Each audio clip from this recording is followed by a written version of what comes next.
Welcome to the MAM Journals. Today I'm actually going through the garage and I'm preparing my bikes or a list of things that I need to do on my bikes for the winter storage. Like many of us, some bikes I don't ride at all in the winter, and I actually do ride throughout the winter, but I only do it on a few bikes which I'm more comfortable with, and I prepare those in different ways to those that I'm leaving the bikes in storage. Now, there's lots of different opinions on quite the best way to do that, and I'm certainly not here to tell you how to maintain your own bikes. What I am doing is just sharing what I've learned over the years. There's an ongoing joke in our household, and the joke is I say I've had about 40 bikes and my wife says I've had about 60. Don't tell her, but she's right. And over the years, naturally, I've learnt a few lessons. It's said that you learn more in defeat than you do in victory, and certainly I've done a few things wrong over the years, and my process of storing them has really been based on what I've learned, what not to do, and I've built on that and have a steady approach. One thing you do recognise, if you speak to a lot of quality and professional engineers, one thing I know is that if you laid all the engineers in a line, the only thing they'd never reach is a conclusion, because people do have different opinions, and I respect that you may have your own, but I am sharing my process in the hope that it's of some help and of interest to you. I hope that you enjoy the video. Right, so the first thing I do when I prepare the bikes for the winter is I actually give them a proper wash off, and we'll start with probably the first of many controversial things. Not everybody likes using jet washers. Personally, I started riding over 40 years ago, and a lot of it was off-road, and you simply cannot ride bikes off-road through muddy moors and not use a jet washer. So I've learnt the hard way how to use it and how not to use it. Be careful with them, because the reason why people don't like them is they say it puts water in places where you shouldn't be getting water, and of course they are absolutely right. So be careful where you point it, be careful of the amount of pressure you put in. You don't want any water in an ECU, that's an expensive cleaning of a bike, and clearly you've got to watch it where you are with bearings, because you're washing the grease out. So I've learnt over the years how to do it, and I can honestly say in the last 20 odd years I've had no problems as a result of using a jet washer, but that's not to say that I didn't make some mistakes in the early days. So I wet the bikes first, and I personally use shampoo. I prefer this mostly, and I then, again, something I've learned through error, I tend to have two different cloths when I'm actually washing them down, because I don't want the grit from the wheels or anything like that being on the sponge that I'm actually rubbing the paintwork with. Having scratched a few, and my OCD kicks in, so I can't stand it, so I use this for using on the areas which I've got gritty, like the wheels or around the engine, and then I have a sponge which I use on the paintwork when I'm actually washing it down. Lots of people, I'm not promoting any products here, by the way, just so we're absolutely clear. This just happens to be what I use. Some people, and I have used it occasionally, use these sort of muck off stroke concentrated on that. The only thing I would say with that, and again, a lesson learnt, this is acidic, and anything that's got a big warning sign on it is normally telling you it's corrosive. Now, if they tell you on there, if you don't get it in your eyes, run to a hospital, it's probably not going to do your bike a lot of good if you either use it too concentrated, so follow the instructions very carefully. If it needs dilution, dilute it, and don't leave it on any longer than they say, because I have ruined a set of wheels. The bike's now gone as a result of thinking I knew better and leaving it on there. So that's sort of a lesson shared with you in the hope that you don't have the same poor experience. I'm a big fan, once I've washed the bikes, I obviously chamois them off, and again, learnt through experience, I make fresh water clean that up first, because you don't want any grit on this, because it will be scratching your paint. Some paintwork is softer than others. Suzuki's softest of them all, but I do like Suzuki's, but just a real comment. Once I've washed them off, I then like to get rid of the water. A lot of people use something like some sort of blowing mechanism, either a compressor, or I think I know some people even use dog drying blowers. I don't use that. I should really get round to buying a compressor, but I do use, probably in industrial levels, as you can see, WD-40 after I've actually done it, and I spray it on. And the idea of using that is it dispels water. and it also gives, as I'm putting it on, it's a good way of actually inspecting each of the nuts and bolts, make sure I don't get any corrosion on it. As I say, I used to use the tins, but I got through so many of them, and they're not cheap. I've bought one of these, and I tend to use it in larger levels and just top this up. Got more control, but so other products are available. So, but they all do the same things. They all displace moisture and lubricate and protect any of the areas that you want to keep your eye on, and because corrosion builds up. And so, as a general rule, I've seen people leave bikes for quite a long time. They get corroded, and once they get corroded, it is a heck of a job to try and get it back again. So, as a general rule, the best way to keep your bikes clean is keep on top of them. But certainly every bike that I've got will be washed. At the moment, we've got a hose pipe ban in Oxfordshire, so that's proving a little bit interesting. I'll wait till that comes back so I can actually put them through. The next thing we should probably talk about is battery life. My experience is I can normally get about 4 or 5 years out of a battery, and I try and keep them charged during the winter when I'm not running the bikes. I've personally gone for the same system on each bike. It makes it easier for me to do a rotation. I've gone for the Optimate system, so all of my bikes are fitted with a connector on the bike on the battery, and all I simply do is I rotate every week, and so every bike gets 1 week in 3 when it's on the charger. So it's just a sort of a ritual I get into. I just move it on and keep my eye on it. Obviously, anybody who's used one of these before knows that the lights go green when it's fine, but you will occasionally spot one of them that's not cutting out, keeps going to that it needs to desulfate. And I have found out, it's normally an early warning that you're going to have a battery go on you when that occurs. And what I have done over the years is spotted that early. I tried to put a full charge on it, but once I find I've got problems on that, it's normally telling me it is the end. I do ignore it occasionally at my peril, and indeed on my Honda SP1, I ignored it last winter, and managed to break down on the way from an excellent event by the Honda Heroes or Honda Events Ride Outs, which is an excellent group. We went up to Donington, and I managed to run out of battery on the way back when I stopped for one of my numerous fuel stops. So I put a new battery in that since. So listen to the warnings it give you. You can sometimes recover them, but mostly if it's telling you it's wrong, it's probably, excuse the expression, terminal. So that's how I look after my batteries, and it seems to work pretty well for me, and I'm happy with it, and it doesn't run my electricity bill up too much by alternating it between, rather than put all of them on all charge all the time, which I think would probably cook them anyway. So I think that for me has proved to be the right balance. Right, we should probably also talk about fuel, and I think it's particularly relevant nowadays with the amount of ethanol that is put into most fuels, but not all.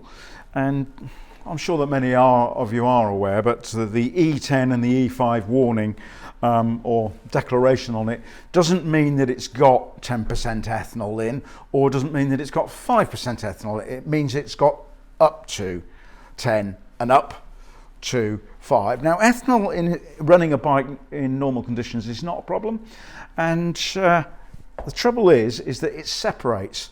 And what happens is, in your tank, if you leave a bike with ethanol fuel in it, it will separate away. The water goes to the bottom and it takes the ethanol with it. So what you've got is water and ethanol at the bottom and fuel on the top. And you can imagine that if you're actually trying to fire your bike up again in the spring, all it's doing is really getting water and ethanol in and no fuel, because it's separated. There's chemically, that's called partial segregation or something like that.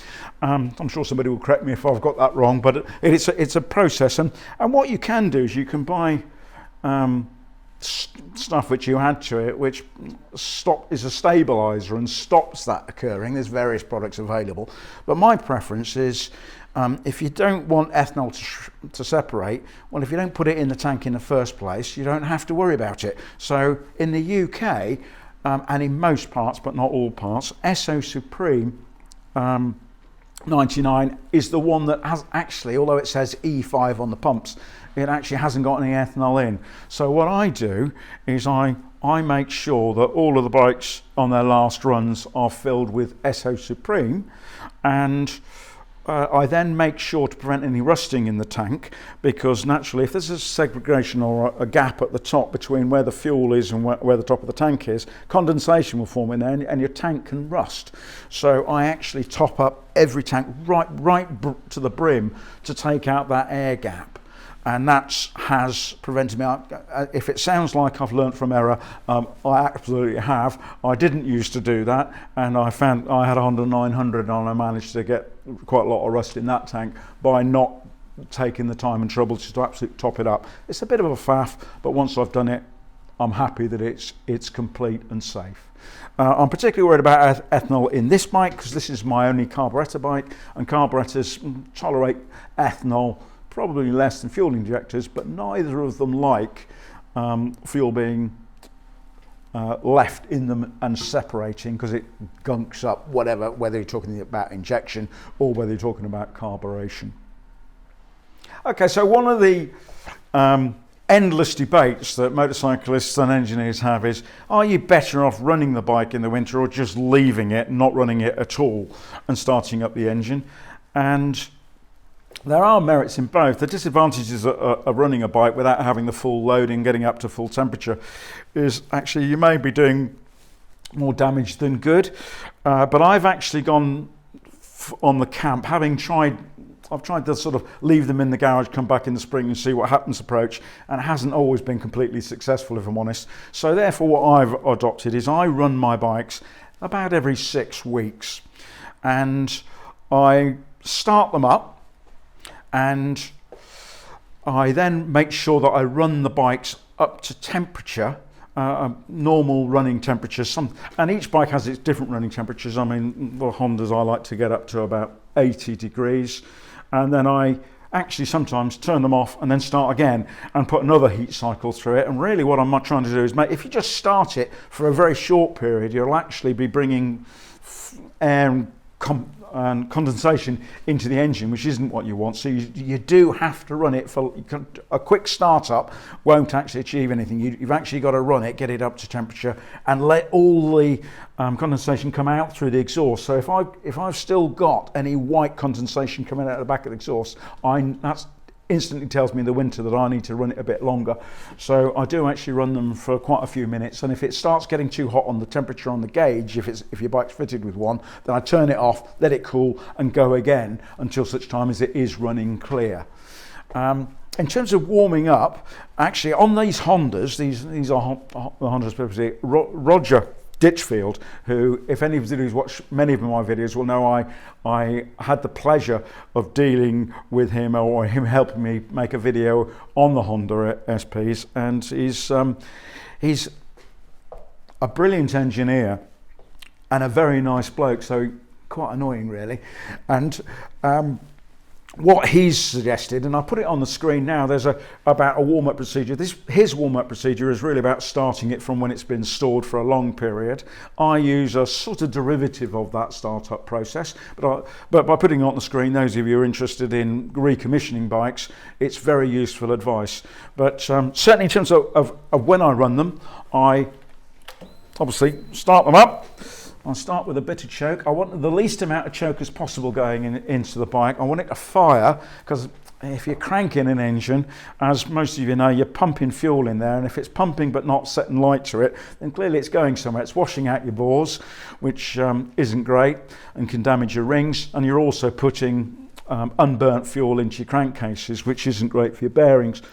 Okay, so before I actually start them up, I like them to be as level as possible. Obviously, sometimes I do it with paddock stands to make sure they're in an upright position. I don't like the idea of the oil being tilted to one side or another, making yet another opportunity to run a bearing dry. So, as you can see, I've just actually propped this one up just to get it in a more upright position, but as I say, actual stands are just as good, or probably better.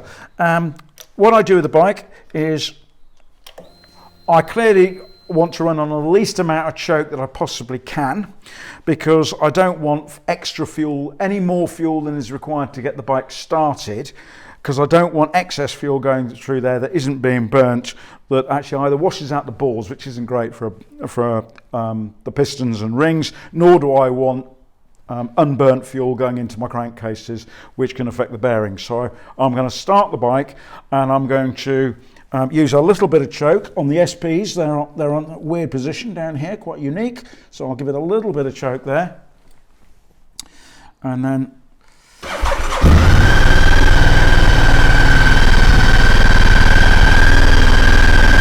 a few seconds running at that.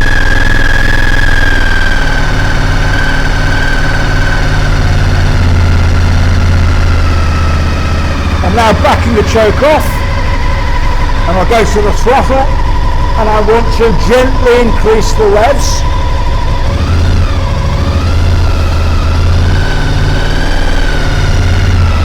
Choke's fully off now, and I'm going to run it no more than 3,000 revs,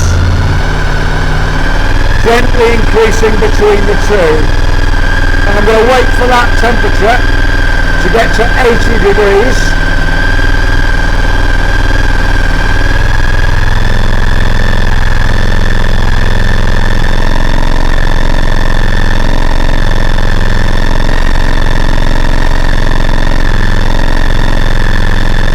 Before I know it, it's got a heat cycle in it. I never flip a throttle on a cold engine. I've seen some people do that, but it makes me a bit uneasy. Roger actually says the first cycle you do up to 3,000 revs. The second cycle you can run it up to 6,000 revs. So he clearly has the same concerns, although for much more technical reasons. I'm going to continue that process until it gets to the 80 degrees, and then I'll let it rest. Final thing really on tyres, and obviously it's not a great idea to leave your bikes stood on one position on the tyres for long periods, and indeed people who do long-term storage, they naturally jack up both the front and the back with axle stands. I don't tend to do that. I haven't got that many axle stands, and it's a bit of a faff doing it, but how I try and mitigate the potential damage that you may do to your tyres is that I do move the bikes around so they're resting on a different space on the tyre during the course of the winter. Right, so what I'm going to do now is just quickly walk you around the garage and say about what am I doing with each bike as I prepare it for winter or for storage. This is my Suzuki GT. We will be running it in the winter up until they start salting in the UK. I don't want salt on it. It's a nightmare trying to get that and control that corrosion. So, but I don't mind running this one in the wet. It's not a show pony. It is a bike that actually gets ridden in all sorts of weather. I don't need not much done on that. I've just changed the tyres. I had the OE tyres. A combination of the hardness of the sidewalls of the OE tyres and the Nitron suspension that I put it made it, for me, I didn't have any feel in the wet, so I surrendered on my original tyres early, and I've gone for some Michelin Road 5s, and although I've only had a few hundred miles on them, I'm actually very pleased with that. I think that's going to do the job for me in the winter. I mean, we actually got planned trip shortly where we're going away for a few days on that with the panniers and various other things. Another bike that I will use and will be used throughout the winter is this V-Strom. I like the fact it's got an upright riding position. I don't particularly enjoy riding sports bikes, i.e. dropped handlebars in the winter. You haven't got quite so much control if it all starts sliding around. So I'll be using this, and what I will be doing on this particular bike is I'll be treating it. This isn't an advert for products, by the way. I'm sort of get slightly apprehensive as I'm talking about it. I'm not endorsing products here. I'm just showing you what I'm using, and I'll find out whether it works or not. I'll spray on that to help protect it. Some people spray them up and then just leave them all winter and wash it off in the spring. Personally, I'm a bit too OCD for that. I probably will need to wash it every couple of weeks anyway, wash that off and then re-protect it. But the V-Stroms are a bit prone, particularly on the spokes. They're zinc plated, they're not stainless. And the exhaust, they are prone to a bit of rust appearing through water or salt. So I will keep on top of it as we go. So that's those two Suzukis. Kawasaki won't be coming out again. All I'm going to do is just, all my bikes will be sort of cleaned. I'll put them on the ramp and I'll sort of detail them as I go through. I need to top up the tanks with the fuel, as I've talked about earlier. My only slight reservation about that bike is I bought it last year, and I'm not sure how old the battery is, so I'll be keeping my eye on that one, but there's no major work needs to be done. It had a major service a while ago, so that's nicely up together. I'll just make sure the battery, and there's no sign of any corrosion appearing. The Z900, this bike, I should really sell it, to be honest, not because I don't like it, but because I've got another one coming. I ordered the Yellow Ball. When it first came out, they did a Yellow Ball SE. I'm not sure if it's special edition or special equipment, what it stands for, but I saw it. I forgot, I didn't order one, despite the fact I liked it. I went to see it in the Birmingham show and thought I should have ordered that. And then when they said that they are going to continue with it in next year's model range, I ordered one because I thought, well, I'm not going to make the same mistake twice. So the question is am I going to keep two of them and have this as my runaround, a bike that I'm more comfortable doing more mileage on, and my other one as my sort of high days and holidays bike, or whether I do the sensible thing and sell this. But as you can tell by looking around my garage, I'm not great at sensible things, so we'll see what happens with that. But certainly it's a great bike. There's nothing needs doing on the tyres. It probably needs a major service because it hasn't had a major service in the 4 years that I've owned it, although I do change the oil very regularly, and it probably should just have a few extra checks, throttle bodies, bearings and various other things. Suzuki, I haven't run it, the bike's only probably done 1,200 miles so since new. It's a 2013 bike, so it doesn't get used that often. Every time I take it out, I think it's a fantastic bike, because it is. In my opinion, I'm going to get off the fence, one of the best 750s ever made. And there's no things that I really need to do with it. Again, a proper clean. I'm not very, it came with this. I think that Crescent, when they first launched these, they did a sort of special pack and it came with these on. I don't particularly like these stubby levers. I've got a set of originals. I'll probably put those on in the winter. And I've got a carbon hugger, which I'll probably take the other one off and pop that on. Depending on whether I can actually get it off without taking the wheel out. If I've got to take the wheel out, I'll wait until I'm just changing the tyres at some point and I'll pop it on there. But I'll have a little faff about with that and see whether that needs doing. But that bike's in very good fettle and doesn't need anything. Ducati, new acquisition this year. Again, wary of the battery, not sure how good that is. So I'll keep my eye on that and see if it starts giving me any warnings on the battery chargers that it's not keeping up to power. But other than that, I really need to give that a proper cleaning. I mean, the previous owner kept it in nice condition, but not to my level of OCD, so I'll be sticking it on the ramp and enjoying actually really detailing it and getting it properly cleaning up to scratch. I've actually put a new clutch in that since I bought it, and the basket. It was squawking a bit under pressure, which I'm told by those that who work on them regularly, and indeed the guy who fitted the clutch for me was Ducati trained in that period, and he said between 5,000 and 7,000 miles, although speaking to people on forums, they're saying they can get longer out of them, but certainly that one was towards the end. Somebody's obviously enjoyed it, or they might have been running it in traffic, because it's not a bike with the clutch lights running in traffic. This one, the Ducati 996, just needs cleaning. I've only done probably 300 miles on it this year to keep it running on. I think I should really be thinking about selling that at some point. It's got to the stage where they're quite valuable bikes. They're one of only 700 in the world, so I'm never going to track it. I will do some track days next year. I've done 5 this year, so I will be doing some more next year. But would I ever take that on a track? I don't think I could bring myself to take the risk, because, you know, if I run out of talent, which is a fairly frequent occasion if you watch me on a track day, even at the slow speeds that I go, and drop that down, I don't think I'd be able to find the panels or ever get it back to that original condition. That's 7,000 miles.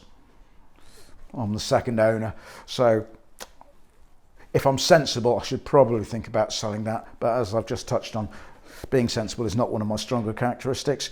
The two Hondas, they're fine. I'll run through the process. That's both of them have been oil changed and checked over during the course of this year. Both of them have actually had new batteries.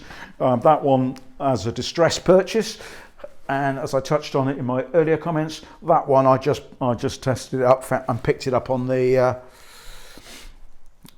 battery chargers and just popped a new one in there. It was easy to do. A nice job for people with very small hands, but once you get the knack of it, not too much trouble at all. But neither of those need much doing on them. Interceptor, I won't run that. I ran it in the salt last year and it took me about 5 cleans to get it back to the level that I actually wanted, so I don't think I'll be doing that again. I will run it in the wet. It doesn't worry me on that regard. I will polish it through. A couple of little bits that I want to do on the bike, just where these brackets here which are self-fabricated, they're just not holding the paint, so I'll take those off and paint those and get that sorted. And also on this, these are been painted. You can see just a bit of flaking off, so that's really aesthetic work that I want to do on my winter list. But the bike runs well. I've recently changed the oil on it. You can probably, well, you can see it's got the it's that red colour, which tells you straight away it's fairly new oil, because you don't have to run very long before it loses the colour on it. That's fully synthetic oil, because the engines run quite hot and they do need the temperature in it. This BMW is, again, a bike, if I'm honest, I should sell, and I just can't. It's probably technically worth something like, I don't know, £5,500, maybe £6,000, but I can't quite get myself to get my head round selling it at that, if I'm honest, because I've had it from new and it's done 6,600 miles, and it seems, well, I keep thinking if it's only worth that, I might as well keep it. But really, it's too tall for me. I've finally come to accept that I'm probably not going to grow anymore, and my legs are not going to reach the ground, and two up and fully laden, I struggle to hold it at junctions. One of the reasons I bought the GT is so that we could go touring and I could do it, and that has definitely supplemented and replaced our use of this bike. So quite when I'm going to use it, I don't really know, but it doesn't need anything doing on it. It had a major service about 1,000 miles ago at BMW garage, just to make sure it's all up before we went on a tour, and it's fine, and doesn't even need an oil change. So again, cosmetic work on that, but nothing other than that. This is a bike every year I say to myself, I should sell that bike, and I ride it once and then say, I'm not going to sell that bike, because I'm not sure how long they're going to be making bikes like this for, and it's a fabulous bike to ride and great performance. This one, again, I've had this one from new, and I had a major service done on it, not because it's only done 1,100 miles, so it's not due on mileage, it's due on time. So I actually had it serviced at BMW, so that doesn't need anything other than a good clean. The final bike in the garage is my Hayabusa. This again, I bought this May last year, so. And again, 1,200 miles I've done on the bike. Should have done more, really. It is a bike I don't mind riding in the wet, because it handles so well in the wet. It's a remarkable combination of good tyres, good chassis, good layout, and fantastic electronics. It's actually a joy to. I wouldn't run it in the salt, but I'm happy to run it in wet weather. What I'm thinking about doing that, it needs actually a service come up on time, so because it's under warranty, I'll take that back to the Suzuki dealer and we'll change the oil and just do the checkovers that are required. One thing I should do, if I actually finally get around to selling some of the other bikes, I maybe invest some of the money in some soft luggage, because I think this bike would actually work well with my wife and I. We could actually go away for a couple of nights with some luggage on it, and I'll just explore whether I should get some of those. So they're my plans for the winter, and what I hope to do with the garage, and what my list of jobs to do. A couple of other things that I want to do in relation to the channel. If we just wander back here, you'll notice one of the things I struggled with, and I hope that you've noticed over the time that the quality of filming, as we've got the hang of it, has improved significantly, and I hope that you've enjoyed that. But one thing I look at, and when I look at the early videos, which were done in here in the winter, then it's not the light's not great. So one of the jobs I've got to do, I should have done it in the summer, but I was too busy riding bikes. I've done about 12,000 miles so far this year. I probably end up doing 15,000 miles. And the reason why I have bikes is I like riding them, not because I like looking at them, although I enjoy that as well. That wall I'm going to paint all in white to see if we can get a bit more light in here and you can see a bit more what I'm talking about. Other jobs, chores that I've got to do, I've got to sort out some of the 8,000 photographs that I've got on my system, because although you look at the videos and you'll see 2 or 3 photos, you won't believe how many photos we take to end up with one that we actually like. But that's all part of the fun of doing and running your own channel. Anyway, I do hope that you've enjoyed this video. I hope that you found it useful. I apologise if any of you found any of it patronising in any shape or form. That's certainly not my intention. I'm simply sharing my experiences in the hope that they help. In the meanwhile, ride safe, stay well.